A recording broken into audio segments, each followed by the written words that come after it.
Assalamualaikum dan salam Malaysia Madani. Kita teruskan lagi laporan cuaca pada petang ini.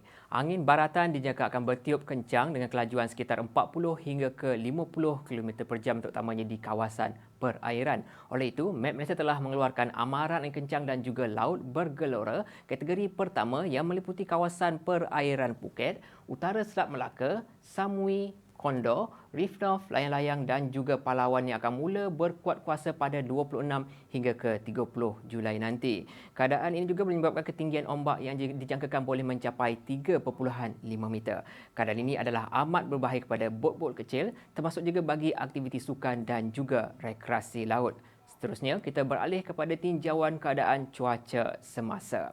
Berdasarkan gema radar di Semenanjung, kelompok hujan yang sedang terkumpul di kawasan utara Selat Melaka telah membawa keadaan cuaca lembap di kebanyakan kawasan terutamanya di sekitar negeri Perlis, Kedah, Pulau Pinang, kawasan di negeri Perak dan juga sebahagian kawasan pedalaman negeri Pahang dan juga Kelantan.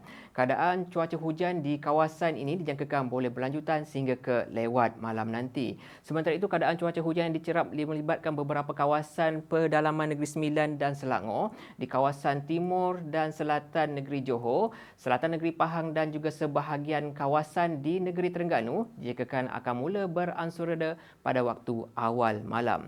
Berbanding di Sabah dan juga Sarawak, pada ketika ini keadaan cuaca cerah dan tiada hujan di kebanyakan kawasan buat masa ini.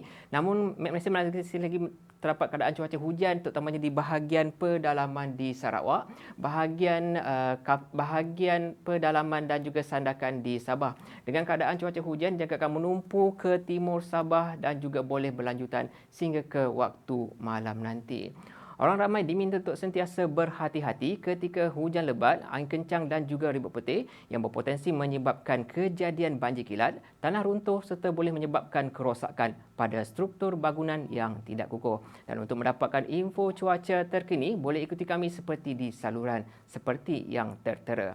Sebelum berpisah, kami kongsikan terlebih dahulu ramalan cuaca bagi bandar-bandar utama dan juga indeks pencemaran udara di seluruh negara. Sekian sahaja laporan cuaca. Assalamualaikum.